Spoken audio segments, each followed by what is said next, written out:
Good evening. My name is Colin Bailey and I'm the President and Principal here at Queen Mary University of London. And I would like to welcome you to this fantastic university here in the heart of the East End. Very quickly about the university's got a history dating back to 1785. We are represented on campus from 162 countries. And I always say to our students and our staff, where else can you appreciate and learn from people from different backgrounds, different traditions, and different cultures? At the university, we are pushing the boundaries of research and innovation, which is having an impact locally, nationally, and internationally on the economy and on society.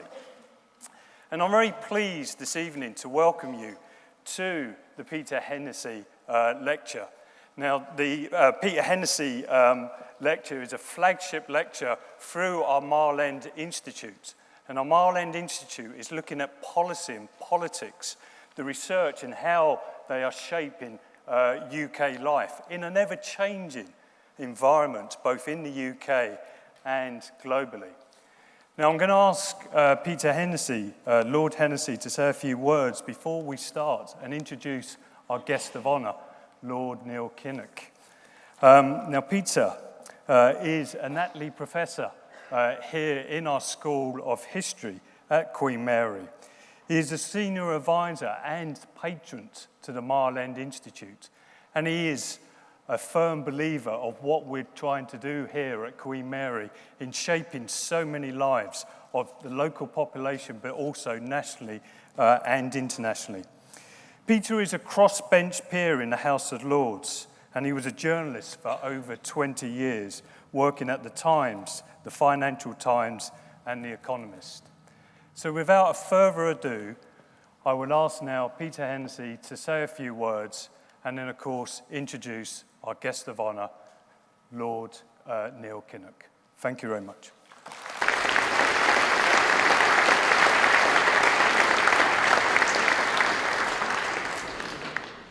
Thank you, Colin, very much for that wonderfully warm welcome. Welcome to you all as well. It's a special evening when Neil's around.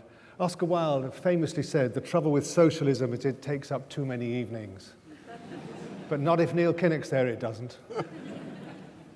I've known Neil for a long time, actually, and every conversation's a sparkle. I can remember the first conversation, Neil, you probably can't. It's the spring of '76, when Harold Wilson, to everybody's surprise, says he's standing down. There's a leadership contest, extraordinary leadership field. Tony Crossland, Roy Jenkins, Tony Benn, Michael Foot, your great friend and patron, Jim Callaghan. Somebody else I've forgotten, Dennis. Dennis, yeah. I mean, what a field, eh? Those were the days. But Michael didn't... that was a bit unfortunate, wasn't it? I shouldn't have said that, really. You left out Tony Benn. Tony Benn, yes, Yeah. Tony Benn, our friend. No show without Tony. Our friend. And Michael Foot, very honourable man, wonderful man, didn't want to talk to the press, didn't want to be seen to be pushing his own cause. So Neil was looking after that side of it, and we went for lunch in Bertarelli's in Charlotte Street. And we talked about R.H. Tawney, we talked about Nye Bevan, the great poet of post-war British politics. And it was a terrific time. We only talked about Michael for about 3 minutes. But that's how I remember it, the first occasion, Neil. And it's been a treat ever since when we've met. But the plan for this evening is that Neil and I will converse for about 35 to 40 minutes.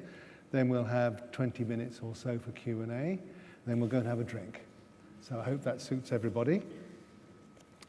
It is hallowed ground here, Neil, as you know, for Labour history, because it's in this very hall that Clem Attlee, on the 26th of July, 1945, the count for the Limehouse constituency was in here, as well as the Mile End seat.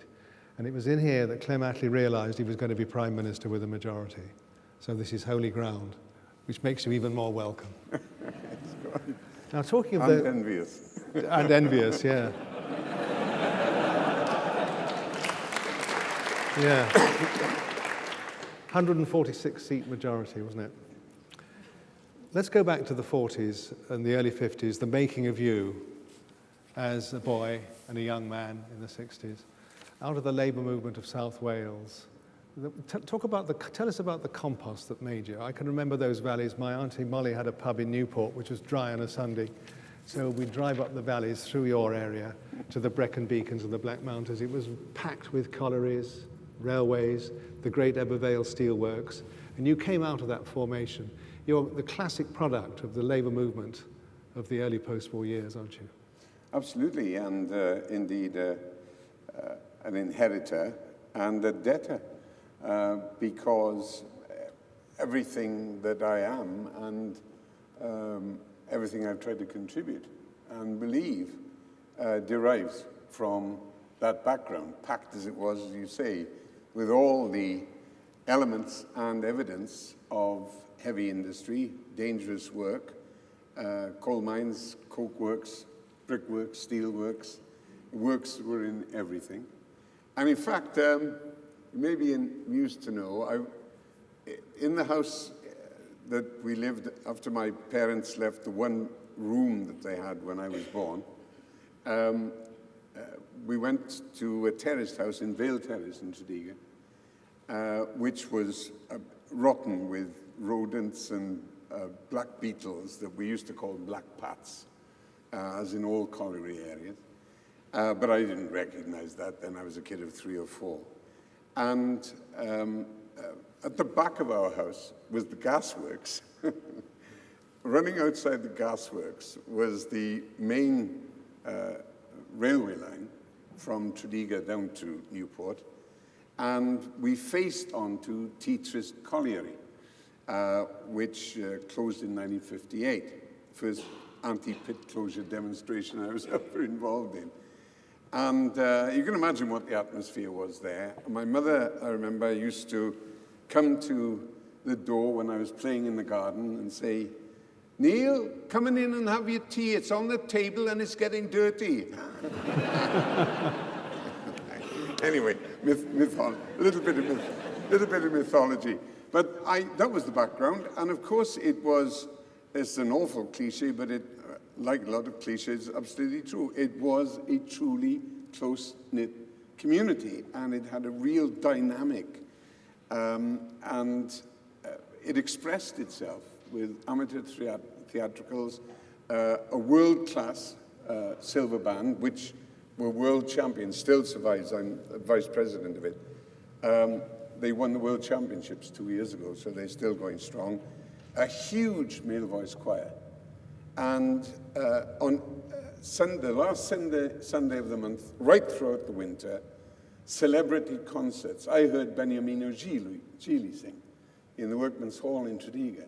So the idea that there were these narrow valleys with narrow views is rubbish, because I think that people conscious of their disadvantage and the narrowness of their condition really very deliberately and collectively extended their horizons massively in order to nourish creativity. And in that atmosphere, of course, a huge premium was put on education, both for its fulfillment, but also as the means of escape. And that was the background without romanticizing at all, against which I grew up with a wonderfully loving and happy, hardworking family. To call them industrious would be to understate it, but they certainly were creative and imaginative as well. And that extended through the family, not just my mum and dad. There's a great tradition of adult education. The Miners' Institute libraries were something, weren't they? They're preserved in Swansea University. Howell Francis has preserved them. But that was entirely natural, wasn't it? You'd mix with people who were up to their eyes in Hegel. Yeah, I mean, we were just talking beforehand about Neil when he was a young Workers' Educational Association lecturer, ending up with men and women who'd read everything. And understood it. And understood it as well, yeah. Mind you, could take a knock back. When I was doing A-levels in a very, very creamed grammar school, the Loose School Pengham, you had to get 97% in all 3 papers to be considered. It was formerly for Monmouthshire boys, which I was, until 3 years before it had been a scholarship system. They ended that happily. But anyway, myself and 6 other lads from Tredegar managed to satisfy the requirements and were admitted to the school that Lloyd George, in attempted flattery, called the Eton of South Wales. Anyway, I went to this school, and I wasted my time most of the time I was there. It wasn't the school's fault. It was entirely my fault. But a real premium was put on the ability to show merit and succeed, and then you could be excused for thinking you were on a kind of conveyor belt, and it would just roll along. Anyway, when I was 17, I was doing A-levels, and I joined a National Council of Labour Colleges class in the back room of the Tredegar Arms in Tredegar. And there were about 16 or 17 other people there, including, most notably, the survivors of the Query Club that had been formed by Aaron Bevan and his contemporaries in the 1920s, and had actually run Tredegar during the general strike. They were called the Tredegar Soviet. And these were very smart guys. I think the latest any of them had been in school was at the age of 13. Distinguished even amongst this distinguished outfit was Councillor Oliver Jones, wonderful man, who comforted me once when I said that I hadn't done well in the exams and I wasn't going to be allowed to do Latin next year. He said, "Oh, don't worry about that, young Kinnock. Don't worry about that at all. It's not so long ago. There were millions of people walking around speaking fluent Latin, and they didn't have a university place among them." And that's the kind of guy he was. Anyway, being smart in this class, which I was by far the youngest member of the class, and Marcel House here, our lecturer from the extramural department in Cardiff University, was a wonderful teacher, great economist, and he was a Hungarian who was a veteran of the Spanish Civil War, where he'd been wounded horribly and then captured and tortured, and his whole physical frame was, as a consequence, ruined. But he had a mind like a jewel, wonderful man. And he said, I'll never forget, it was the day that de Gaulle took the franc back on the gold standard. Even you might not remember that. I don't remember that. With the extraordinary memory. Anyway, we turned up at the class, and Marcel said, "You've heard the news tonight about President de Gaulle. What do you think that this means?" And there was silence, and like a smart ass, I said, and I used to use phrases like this in those days, "Marcel, I think it might be a harbinger of the downfall of capitalism." And it was such an inelegant phrase, which is why I remember it. And there was a pause, and everybody was very, very kind to me. And Oliver Jones said, "Marcel, can I offer a view to our young friend," which is what I used to be called, unpatronizingly. "By all means, Oliver. Can I tell you about capitalism," which is how people of his generation used to pronounce the word. Capitalism, as you'll find, is like a mountain stream. There it is, bubbling at the top of the hill. You can put a dam on it.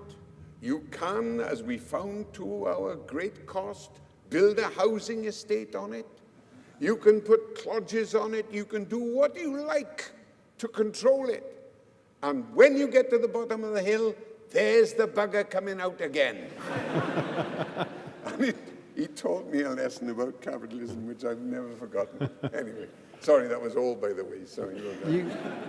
You're one of the few people around, the few people I know anyway, who heard Nye Bevan speak as a boy.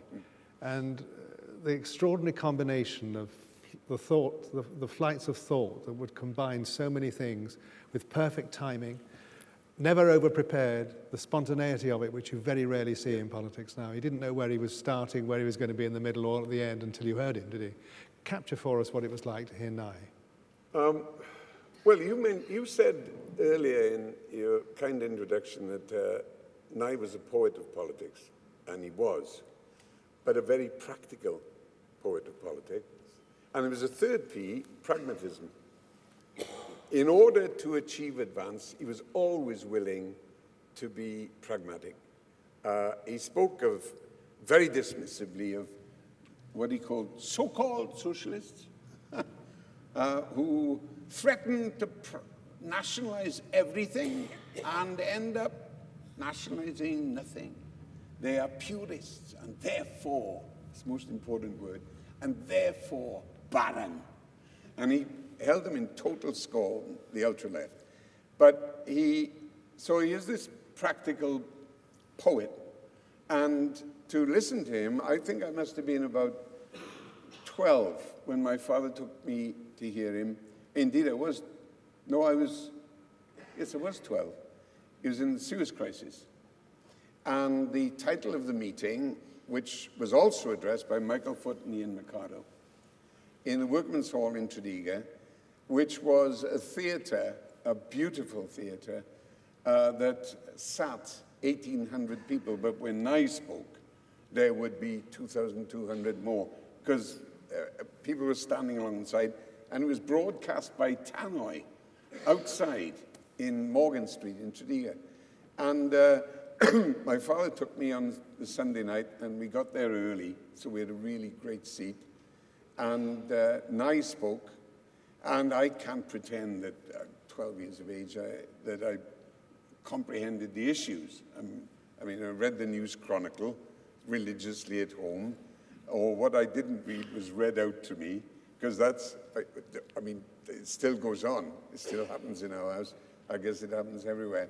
But anybody hitting a particular resonant sentence from James Cameron or other great writers of the time, oh, listen to this. And so you couldn't be but conscious, without anything being rammed down your throat, of the environment and times in which you were living. So that much I knew, but I didn't know the intricacies in the way that Bevan explained them. And it was hypnotic. It was funny. And what I came to recognize to be cadences and silences that spoke volumes and sentences that became long and really forceful so that they belted you at the end, and other sentences that were finished. Just let the imagination. And I never forget, I don't remember what quotation it was, but there was a quotation from the Bible, and there was a damn great chunk of what I thought was Shakespeare. But when I did my A-levels, I discovered it was from Christopher Marlowe from Dr. Faustus. And it was so resonant, and he never condescended to the audience. He never avoided using complicated words. And sometimes he would use it with an accent. Actually, he would say, and the audience there'd be a titter running through it, you know. I can give you an example. I can actually quote a speech. In the 1959 general election, and I died 2 years afterwards, I went down to Abergavenny, to the Monmouth constituency, to support the Labour candidate, Joe Richardson, of beloved memory. And I was 17, I'd never really encountered any Tories before in my whole life. I knew we had a baker living down the road from us who was a Tory, or said he was, but that's because he was a baker and he had a car, and it was nothing to do with politics. Anyway, I went down and I canvassed an absolutely new concept to me. I canvassed, together with some other youngsters from around South Wales, in support of Joe.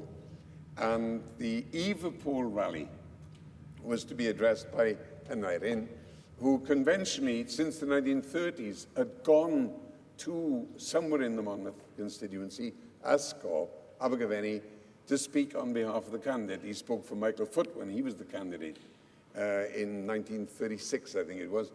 And so he came to speak for Joe. And then he would hare up Black Rock to the heads of the valleys and finish up in the Workman's Hall in Tredegar. So my intention was to go to the Abergavenny meeting and then, in a friend's car, get up to Tredegar and listen to both. But I was drafted in as a bouncer, which was more convincing than it is now because I was an inveterate rugby player anyway, and they put me on the doors, and I was given the task of ushering Nye Bevan into the hall because I was from Tredegar. I don't know if they thought I'd speak his language or something, but this was Abergavenny. Anyway, the market hall in Abergavenny, and of course Nye is late. It's very late. And the poor old sod, the only Labour councillor in Abergavenny, a county councillor, was given the task of just keeping the meeting going. Yeah, I don't know if you've ever been there, Peter, but it is a dreadful, dreadful role. I think it must be worse than giving out the Academy Awards in Los Angeles, you know. Anyway, this old fellow was aspirantly embarrassed. In fact, he didn't have an H in the proper place in his whole vocabulary. So I was hover in the hall, meant I was over in the hall. Anyway, he trundled on, and in the front, there were 2 rows of young Tories drafted in by bus from Cardiff who gave him a hell of a time. And they were vile to him. It was dreadful. And he had no means of controlling it, and the chairman didn't want to put off the audience, absolutely packed out. And eventually, Nye turned up. He came in through the door behind me, and I turned around and I said, "I'll take you down now, Mr. Bevan." He said, no, let me get the smell. Let me get the smell. So after a minute or so, he heard all this heckling and booing and catcalling at this poor old county councillor, an old railwayman he was. And he said, "We'll go down now, boy." So I took him down, and he was observed coming down the aisle. The chair, with some relief, got up and said, "Comrades and friends, and Nighty Bevan!" Tumultuous greeting, except, of course, from the young Tories. And I got on the stage and immediately took out one piece of paper from his pocket, which he always had. I never actually saw him looking at one, but nevertheless. And he leaned into the microphone and almost in a whisper, he said, "Comrades and friends, it's a great delight to be here with you on the eve of the victory." And the Tories tittered and other people mildly applauded. And he said, "I want to impart to you some news. The news is, I don't hate all Tories." And they did exactly what you just did. In fact, it's fair to say there are 1 or 2 of them I can even admire for their kindness to their children and their care for their wives and their racehorses. Another titter. So it can fairly be said, and his voice was slightly rising in volume, it can fairly be said that Aneurin Bevan is not a man who detests people just because they are conservatives. What I hate is snobs. And point. End of story. And then he carried on with his speech. And that was just in 3 sentences, 4 sentences, he'd gone through, I don't know, Henry IV, Part 1. I mean, it was extraordinary. It was a great, great performance, but with real import, real force. And then he went on to make a wonderful speech. We'll come on to Michael Foot in a minute, his great disciple and your great mentor. But the other influences on you in terms of your democratic socialism were reading R.H. Tawney, weren't they? Yeah. What was it that hit you between the eyes from Tawney? And what's relevant now? Tawney's plain language. He was an extraordinarily gifted intellect. With the mark of all great intellects, he had the ability to be simple and to be deductive in a way that took you through his arguments. Anybody, literally anybody, could read, understand, and then I think sympathize with Tony. It's entirely relevant now. He wrote a great essay, We Mean Freedom. He wrote it in 1942 for the New Yorker. And it was in order to convince the United States that they'd done the right thing in December 1941 in joining the British and Commonwealth forces in resistance to the Nazis and the Japanese Empire, and they should have no doubt about it. And it was resonant, or resonant's not the right word. It reminded me, when I read it later, of Orwell's Lion and the Unicorn. Because here was really forceful, progressive patriotism, which Orwell used the term, patriots love their country, nationalists hate other countries. I think it's not a bad definition, especially when you come against the so-called alt-right and the far-right and the Nazis of today. They beat their chest for patriotism, but it's detestation of others that is their main motive rather than love of country. And what Tony did in that essay was to convey the absolute quintessential argument for combating the Axis forces and everything that Nazism and fascism meant. It was wonderful stuff. It didn't prevent him from making the democratic socialist argument.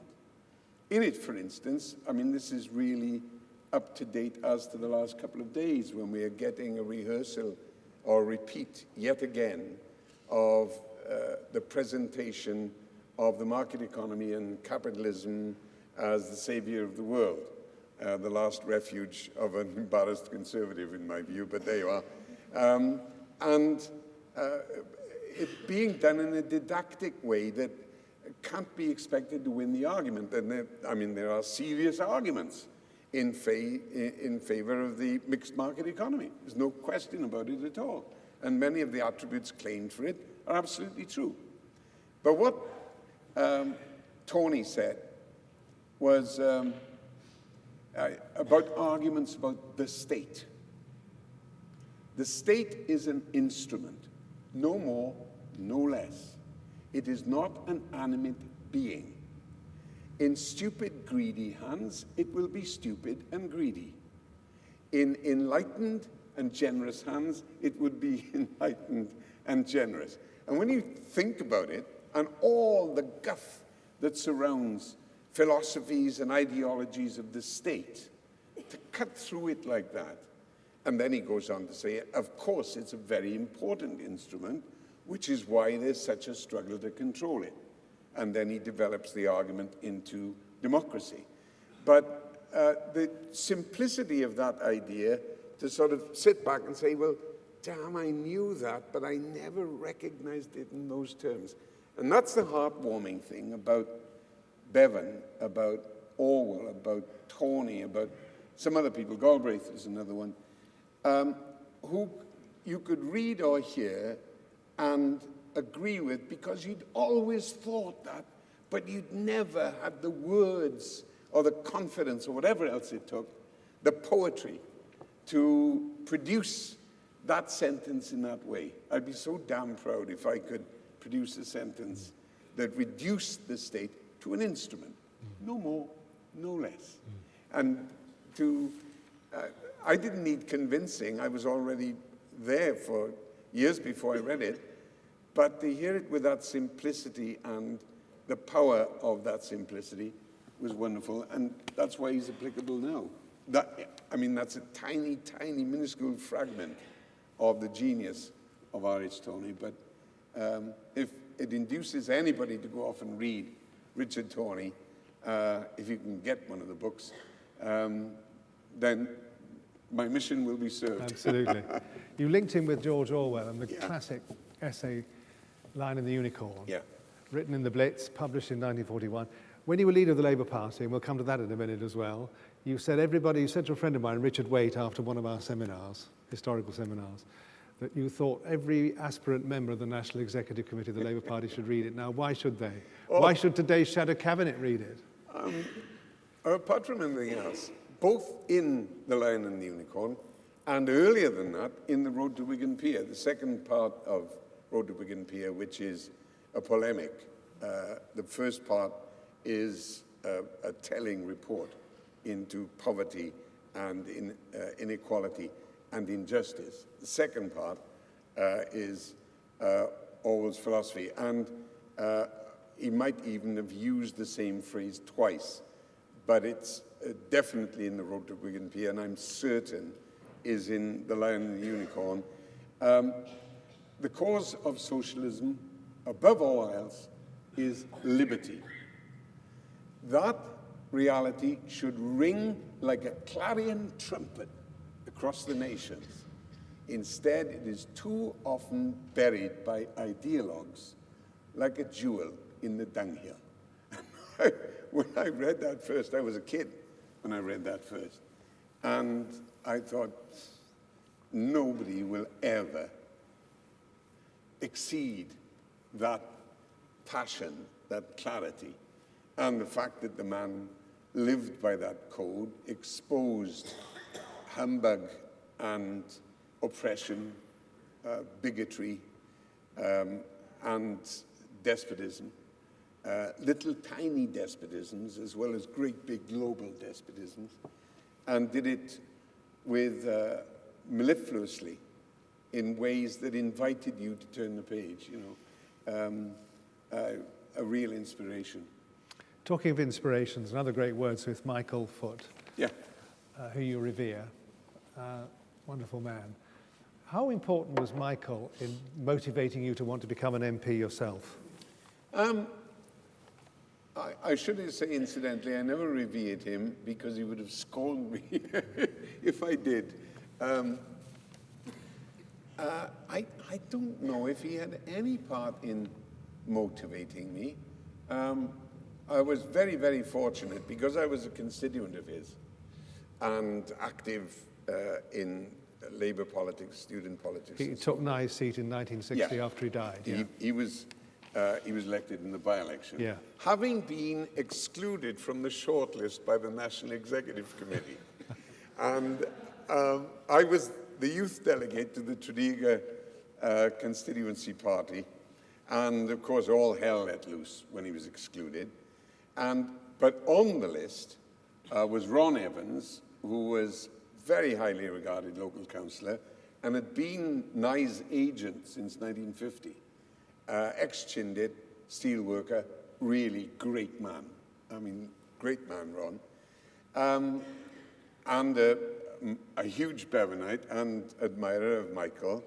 And with great generosity, he got his group in the constituency to withhold their votes to endorse the National Executive Committee. No, let's have a real contest, said Nye. And I'd be privileged to go up against Michael Foot. Now, there are very few people in any walk of life, including politics, who would do that, but they did.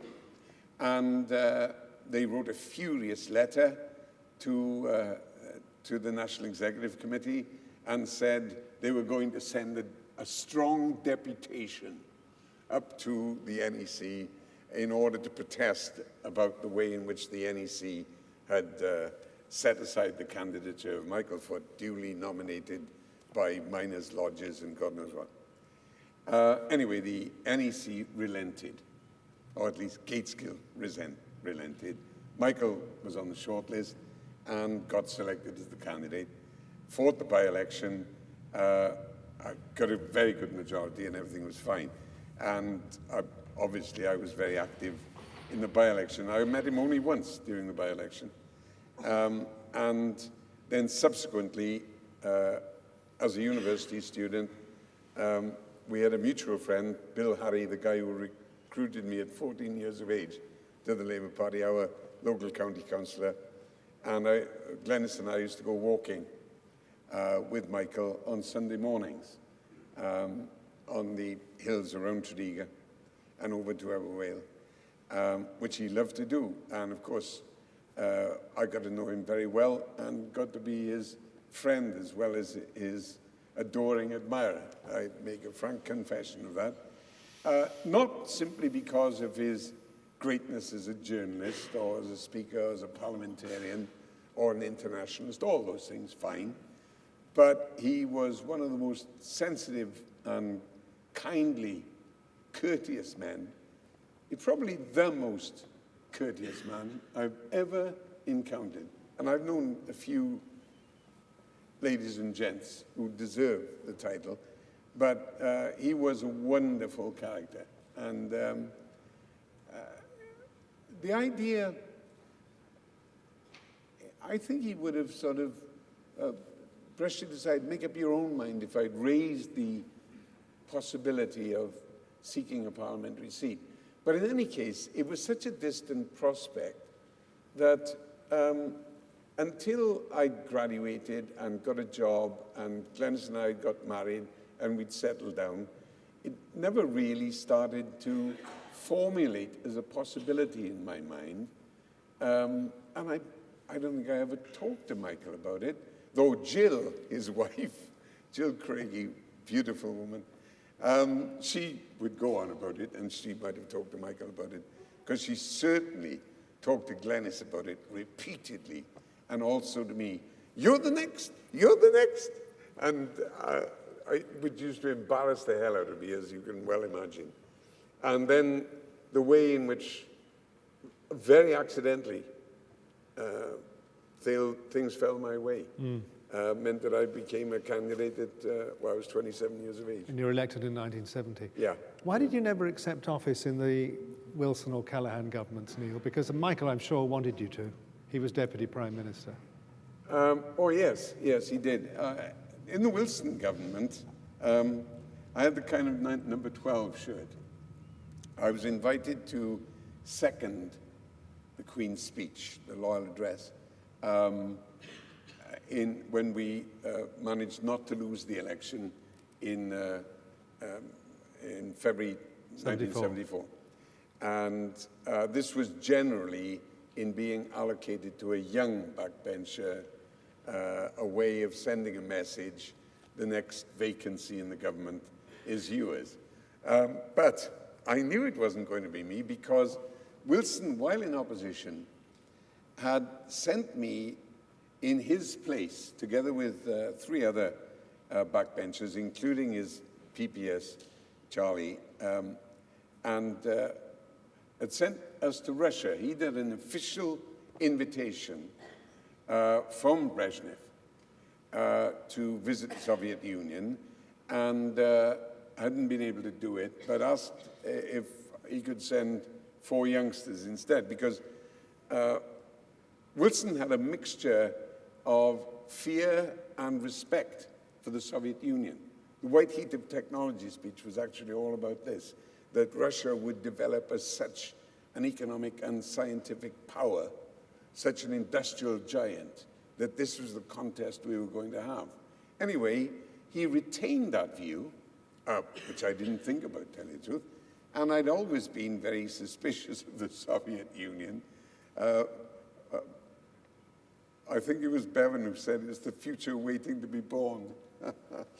And when I got there for this fortnight visit, we decided beforehand that we would go, apart from Moscow, to new and rebuilt places. So we went to Novosibirsk and Akademgorodok in central Siberia, which was newly built. And, but we also went to what was then just becoming called Volgograd, Stalingrad, which had been 84% rebuilt, and to Leningrad, formerly and latterly St. Petersburg, which had been substantially rebuilt. And it was remarkable, but I came back and I wrote a memo, which I thought was my duty, to Wilson, saying, among other things, we really didn't have to worry too much about the rise of Russia as an industrial power, they literally couldn't make the lifts work. So how the hell they were ever going to aim an intercontinental ballistic missile accurately at this, I didn't know. And I was 25% joking, but 75% was what I thought was a serious critique of a system of oppression and incompetence where the stupidity was built in. And when we had a couple of KGB people with us who were patently very smart people, indeed brilliant people, but they would suppress their own thoughts manifestly in the course of a conversation. And I thought, bloody hell. Again, as Bevan said, that no industrial power has ever succeeded. Some have been achieved, but none have succeeded in the absence of popular democracy, which is still true, even when we observe China, is still true.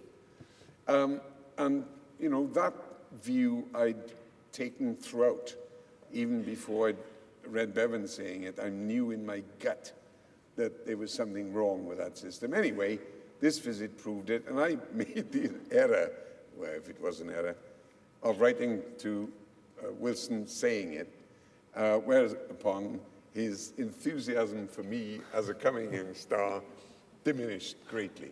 So I knew that regardless of seconding the Queen's speech and all the rest of it, or proposing the Queen's speech, that it wasn't going to happen.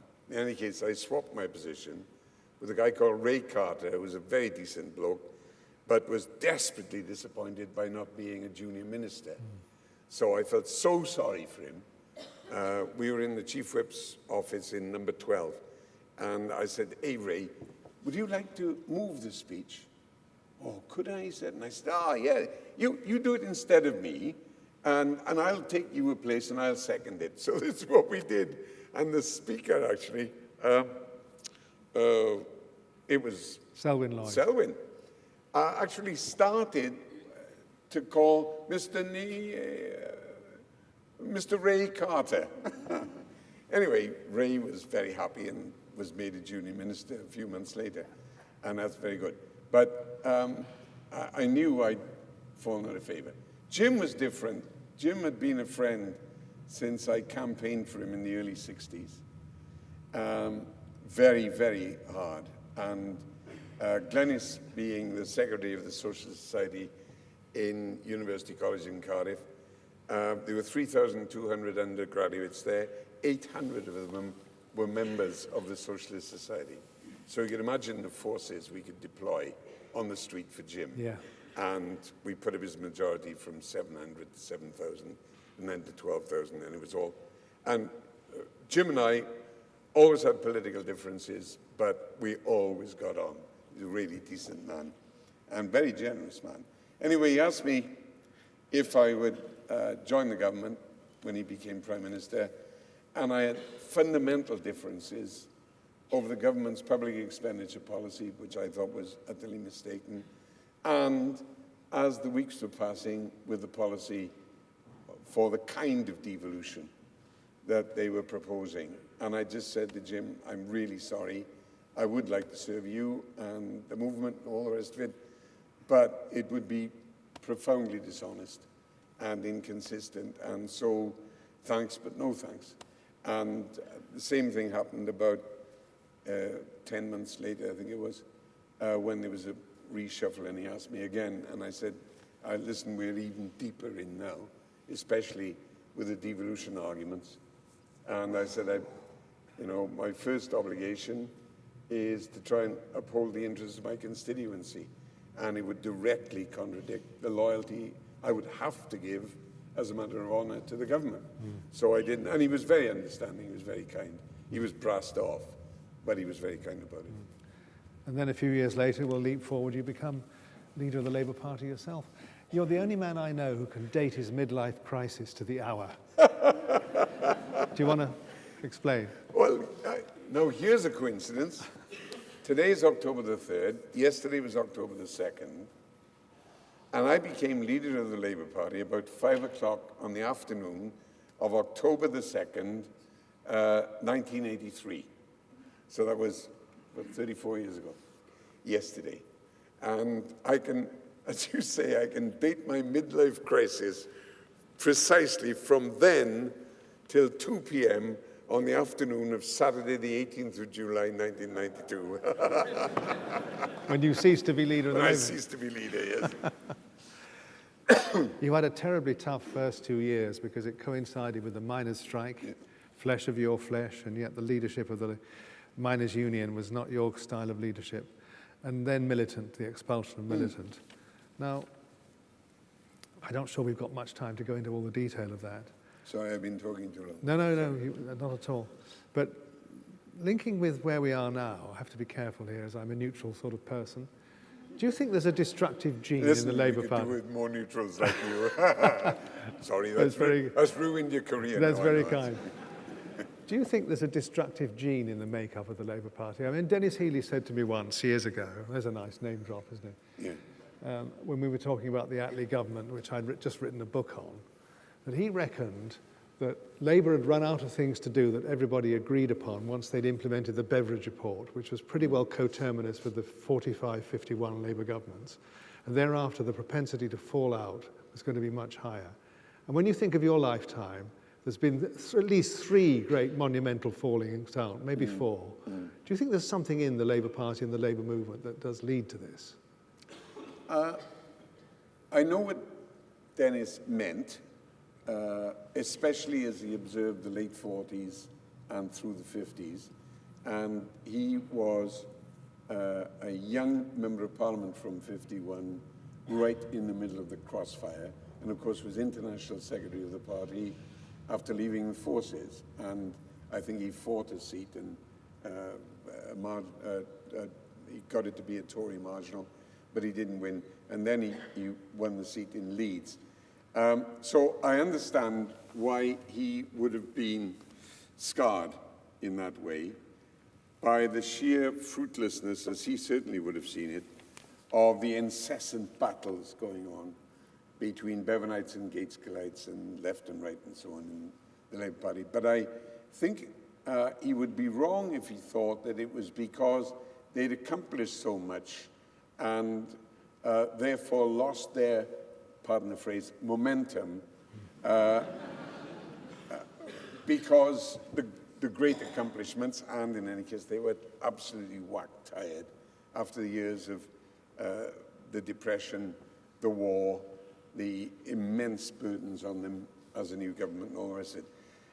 But I actually think that if Clem, and you are biographers, so you may profoundly disagree with this, if Clem hadn't been so whacked and fed up by 1950 with the way in which affairs were being conducted, not just by the Bevanites, but those who were trying to take action against them, and the way in which everybody treated things as a contest for every inch of ground and all the rest of it. If he hadn't been as wearied by that, he would have followed his instincts and possibly even have made Nye Foreign Secretary, or even maybe, I don't know, because Gateskill had the job, Chancellor, but certainly would have demonstrated respect for Nye's achievements in establishing the NHS and in being a great housing minister and accomplishing a great deal, as well as the adoration by a big chunk, not all by any means, of the party and some of the trade union movement. And if that had occurred, I think there would have been a quarrel between Bevan and some of the most zealous comrades, further to the left, or thinking they were further to the left, but it would have changed the center of gravity. It would have moved the center lines of the battlefield, and could have been destructive, but I think it less likely to have been destructive. So I think that I totally understand Dennis's sentiment and indeed his insight, but I think it's more that there is a grub in this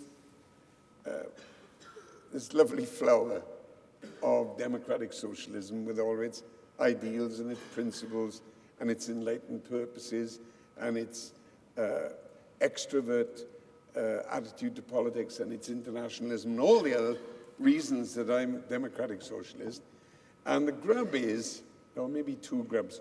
One is there always have been, there always will be people in the Labour Party who cherish the idea of power in the Labour Party more than power for the Labour Party. And I've had some terrible rows with them. And then, secondly, there is the grub which is in all political parties, in the very nature of political parties, both in democracies and outside democracies, of clans, tribes, clashing personalities that have got very little often to do with ideology and a hell of a lot to do with aspiration or self-praise or ego.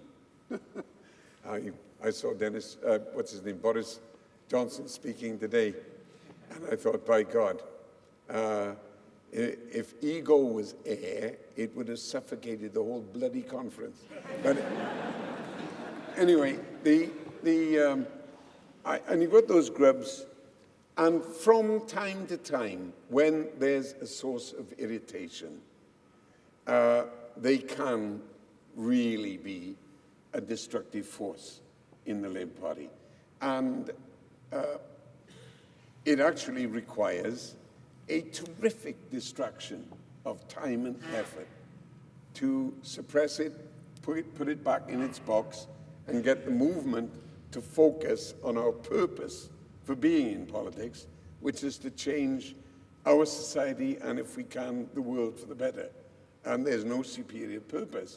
And there's no other instrument in the United Kingdom than the Labour Party for doing that.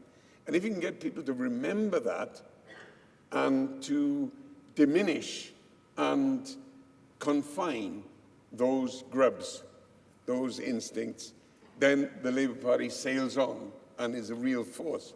But when they distract or dominate, and it's much the same thing actually, then by God, convincing the British people that their country should be put in our hands is additionally difficult. I've got the T-shirt. You have. You've got the T-shirt. Before we open out, can you give us quickly your assessment of the ecology of the current Labour Party and Labour movement? Without aid of microscope. Exactly. Well, can I approach it in this way? I haven't really thought about it.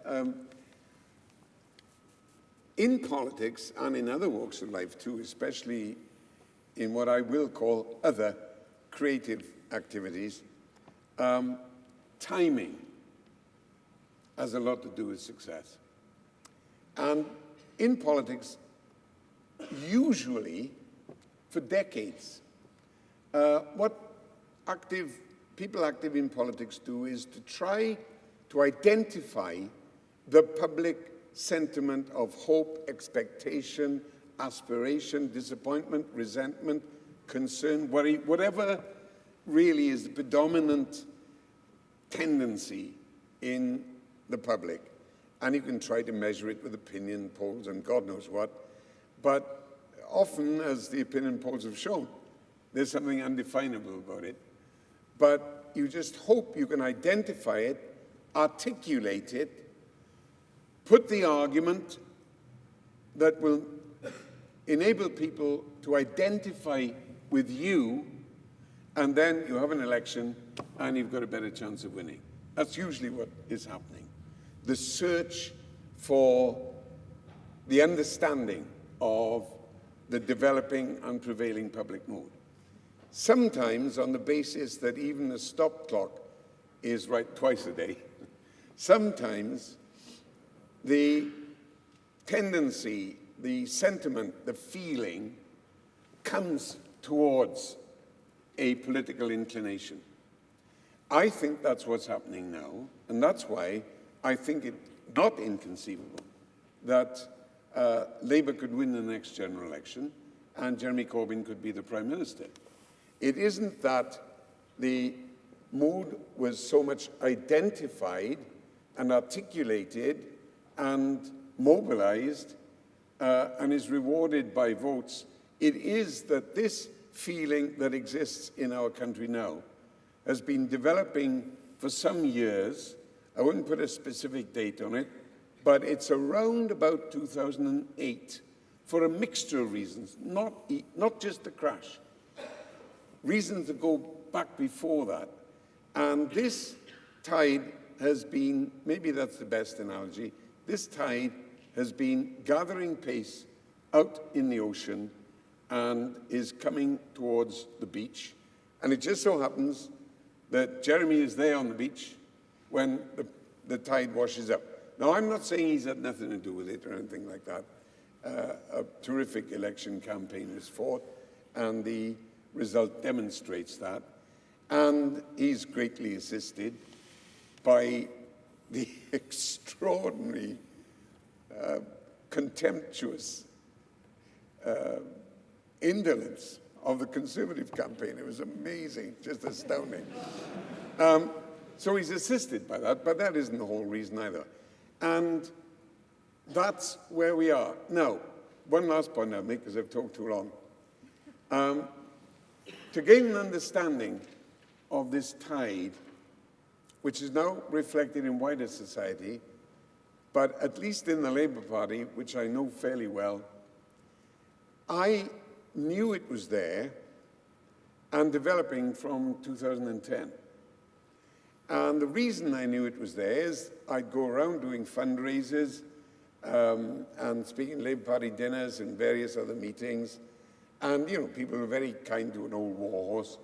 And sometimes I knew that what I'd managed to engender was some laughter and a feeling that we could overcome. And the extraordinary thing was, wherever I went, north or south, east or west, with predominantly working class party membership or university dons or a couple of doctors, the odd solicitor, a few priests on occasions, a real mixture. It didn't matter what the background or the location. People would come up to me and say afterwards, Neil, we haven't heard it like that for a long time. Now, okay, even cutting 40% of all that out for being nice to an old dog, it was coming up so often. And I would say to Ed that this phenomenon existed. People were getting so outraged by the way in which the coalition government was conducting affairs, not just with its incompetence, but its terrible arrogance, the idea that they were masters of the universe, and seeing the injustices and waste and loss of opportunities and pressures developing around them. And they wanted that outrage reflected not in flailing arms and shouting and stamping, but with a much more acrid presentation of Labour politics and the attack on an argument against Cameron and the Tories and to some extent the Liberals. And it wasn't coming, so that the moment Jeremy Corbyn got on that ballot paper, by this extraordinary series of accidents, and the electorate had been transformed by Ed's decision to have £3 membership, I put the two together and I said to Glenys the next day, Corbyn will get it. And she said, oh, I don't think so. I mean, he's a nice enough chap. And I said, no, he's going to get it, because that's the feeling there. And I don't even know what the £3 members feel, but I do know what existing members feel. And thus it turned out, 49% of people who had joined the Labour Party well before that leadership election voted as their first preference for Jeremy Corbyn. So I knew that was there, and I knew that tide was ready to break over the reef. And with the increasing insecurity in our society, the anxieties that come, the crisis in lack of housing, the price of rented accommodation, the insecurity of employment with this terrific irony of more people employed than ever before, but in more lousy jobs than have been in for a very, very long time. All those things coming together, failing to be addressed, I thought, when Theresa May made her Downing Street speech, and also when she made her conference speech this time last year. I thought, wait a minute, we're going to get a kind of Joe Chamberlain, Harold Macmillan, we understand, noblesse oblige, we serve the nation, kind of Toryism, and maybe she'll mean some of it. I doubt it, but maybe she will. And then I thought, she's a steady sort of woman. Yeah, she's stubborn, she's inflexible, but sometimes that's a real source of strength. So, whoa, she could be serious. Then, a couple of days later, she appointed Liam Fox and Boris Johnson, and I thought, oh, bloody hell. That hope was gone. I think it's time for questions and discussion. Thank you, Neil. Can the lights come up? And the microphones, I'm sure, are distributed. And can we keep the questions nice and terse so we can get in as many as possible? No keep the answers even to us. Sorry. Hand up there, in the front row of the gallery. Neil, good to see you again. I'm surprised that you didn't speak more about Europe. And I am actually a German Corbyn supporter. I've voted for him twice in the UK. But I think he's wrong about Europe. How do we convince the British population that we should not leave? Okay.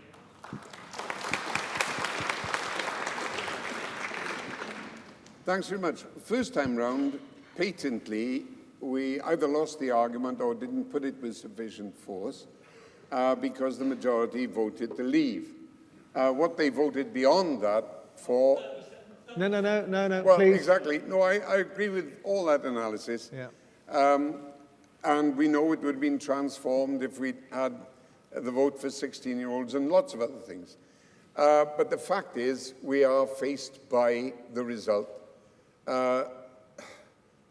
Well, there's not a word that adequately describes my feelings of concern about it. Not just disappointment, that's much too superficial. Deep concern. Obviously not about my generation so much as about, or even my children's generation, but my grandchildren's generation. I think it is an awful outcome. But we are faced with it. And whether we didn't put it hard enough or just lost the argument on the day, it's there. So the first thing to do is to concentrate on the practicality. The practicality is that if we have anything other than a substantial transition to ease this gigantic change in the way in which everything, not just the economy, everything is conducted after 44 years of engagement in the European Union, it will be an unmitigated disaster, which will severely further weaken our economy, which has currently got a balance of trade deficit, a balance of payments deficit, a gigantic borrowing requirement, a massive national debt, certainly by peacetime standards, a productivity deficit, a living standards deficit, a public services deficit, and all those weaknesses will be exacerbated by crashing out.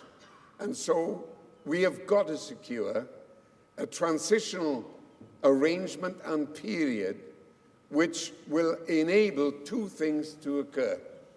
The first and most obvious is the readjustment of so much in our economy, from our ability to check imports and exports so that we can provide proof of origin, even without tariffs, that it will impose huge costs and enormous bureaucratic obligations on a generation. And from that simple practical requirement right through to flows of investment and medium and long-term investment decisions and the employment that goes with them and the training and skills that go with them and so on, everything, everything. Now, if we can't get that transition or they don't try to get that transition, I fear even more for the future because that will also then deprive us of the other opportunity provided by transition, and that is the opportunity, and I'm measuring my words, for reconsideration, not of an objective of taking back control, so-called, but what the implications of this change, fundamental, profound change of relationship is with our nearest neighbors, by far our biggest trading customers, by far our biggest source of imports and inputs.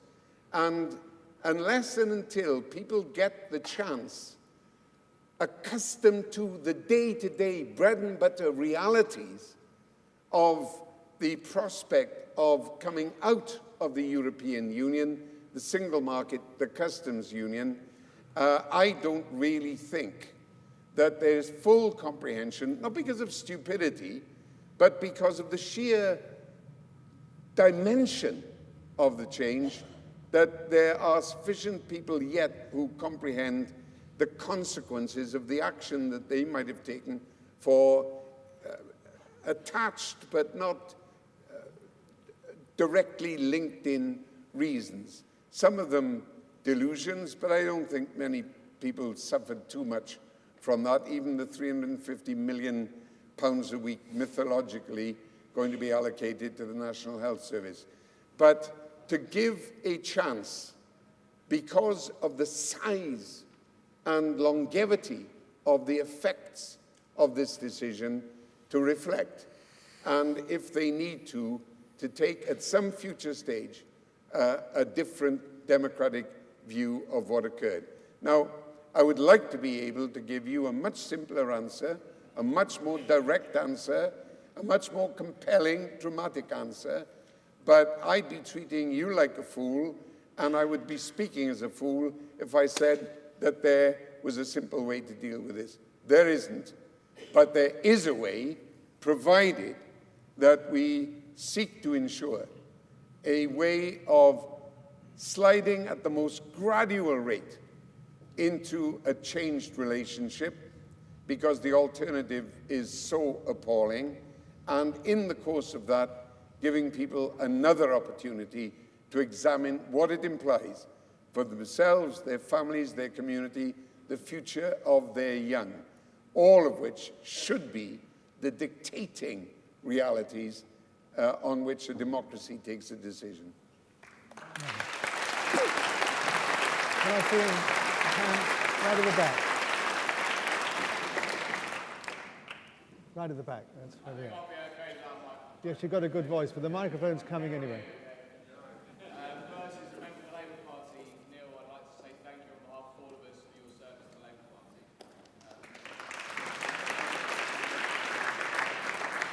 My question is about momentum and what you see as the destiny of momentum in the modern Labour Party. You have to deal with militant. I believe that they are very different things, but the destiny, what is it? Where do you see it within the Labour Party, and how do you see it influencing its future? Thanks very much. And thanks for your kind remarks. I think that we've probably, and I say this about commentators as well, moved past the stage where people were prepared to confuse momentum with militant.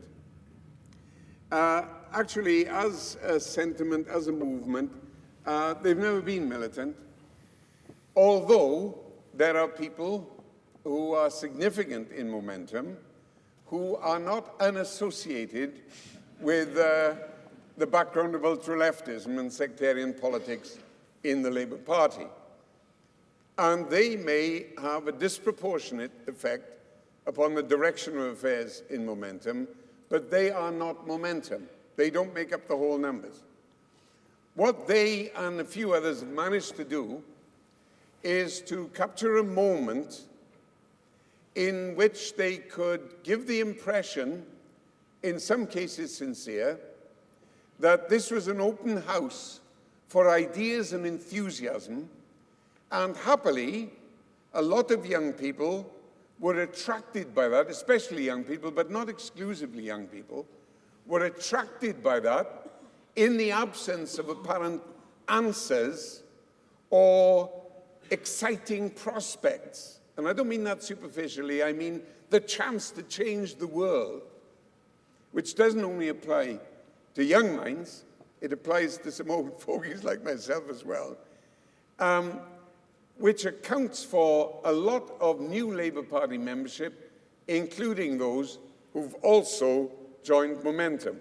Now that's, I think, much nearer the dimension of it than the idea that they're all enterists and they're all trained in Liverpool and they all demand the nationalisation of the commanding heights of the economy and all the rest of it. That was never true, certainly of the whole outfit, although it would be true of some of those who have a significant part to play in it. Now, how can it be dealt with? Well, part of the answer is time and experience. And I don't want to sound like an oldie. I'm not talking about years and years and years. Oh, you'll grow up, you'll get to know much more. When you're my age, you'll understand. No, I'm not saying any of that stuff. I am saying that as people become active in politics and have to confront the dilemmas and determine the priorities in their political thinking, they will realize that the struggle that they have is much greater than they thought it was. That's the realization that comes to you, and it can come to you as a very early age. You don't have to be in your 30s and carrying around a mortgage and God knows what to come to that realization. All you've got to do is to look around the world, recognize the inefficiencies and the injustices, and understand that if there was a simple answer to overthrow these appalling burdens on our society and many others, it would have been done.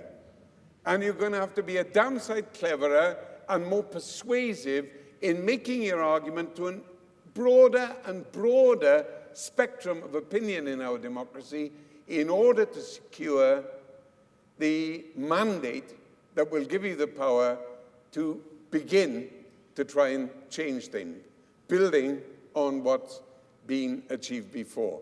Now, simply being engaged actively in politics, knocking doors, trying to persuade voters to vote and to vote in the way that you want them to is a very formative experience, and people learn fast. So the more contact, the more acquaintance, the more experience the people who are enthused about momentum have, if they really are serious about securing political power for the Labour Party by democratic means, and they want to advance their society, themselves, their communities, they will learn that lesson very, very fast indeed. The problem is there's a bit of a distraction.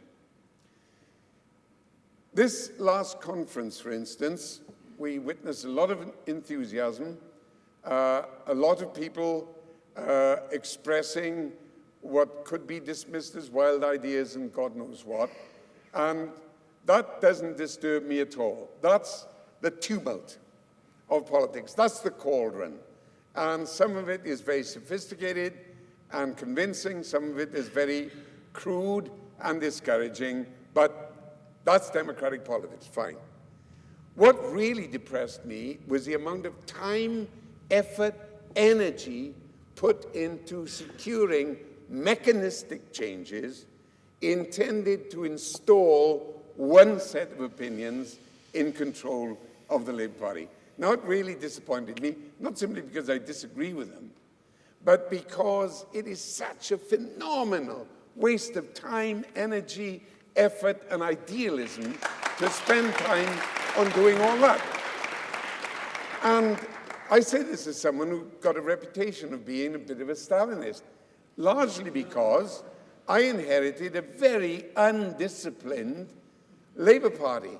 Not the whole lot, not even the majority, but undisciplined people who paid much more attention to their own passing opinions than to the serious business of trying to secure votes and get elected to power.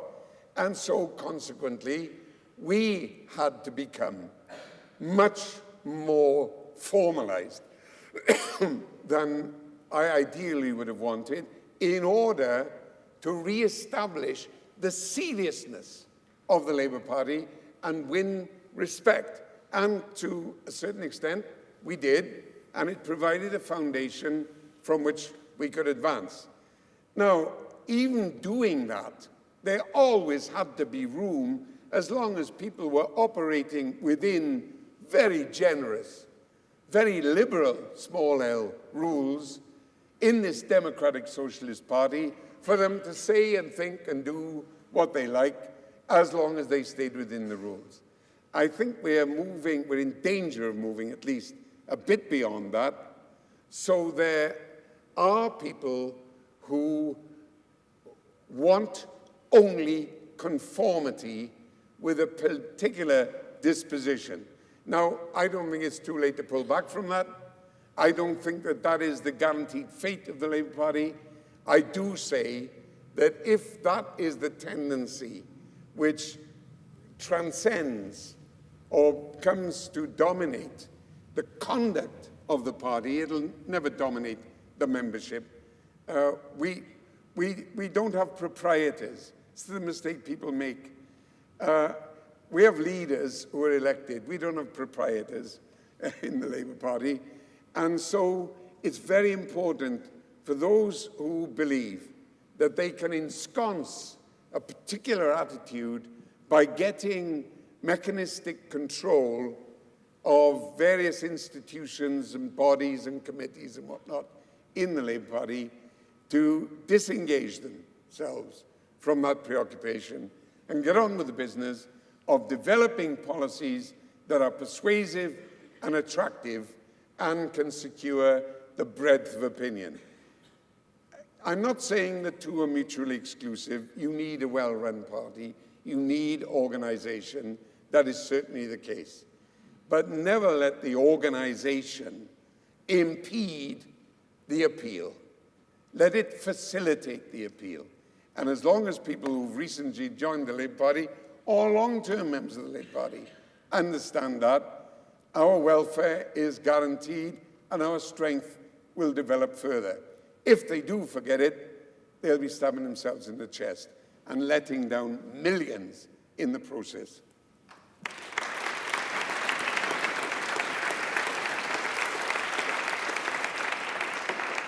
Neil, it's nearly drinks time, but can I ask you one final thought? For my throat, you understand? Your throat's giving up. There are a number of young political historians in this audience. How would you like them to remember you in their books in the coming decades?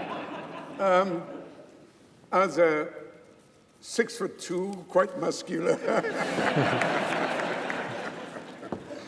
permanently young, as a democratic socialist, somebody who believed and believes, and always will, that the major political and economic decisions that determine human society, or the condition of human society,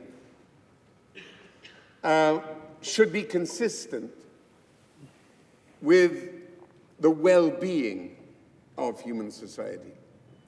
And in my view, that can only be achieved and maintained by accountable pluralistic democracy, which is why I'm a democratic socialist. It's this emphasis on society that produced the word socialism in the first place until not so much Marx, but Marxists came behind it and tried to pretend that it was scientific and anybody who's done O-level physics knows that it's not scientific. But that's what I believe, that's what I continue to believe.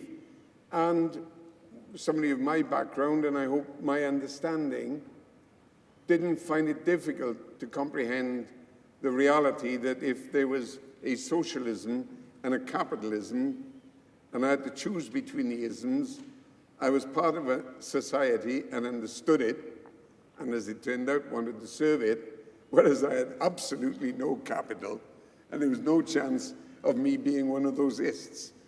And looking at the well-being of society, I think that democratic bodies and democratically motivated people who invest their effort and their imagination in trying to produce a better society will use capital for its best purpose, and that's generating wealth for the breadth of humanity, rather than hoarding it, taking it out of one hole in the ground and putting it in another hole in the ground, just taking some pickings in between. And people could think of that as simplistic, but you can torture yourselves in trying to provide definitions of your own purpose. I don't think you can do better than to decide whether you want society, your community, the rest of humanity to flourish, or whether you want it to be subject to accident and fate. I know what my logical choice is. Neil, thank you very much. Thank you.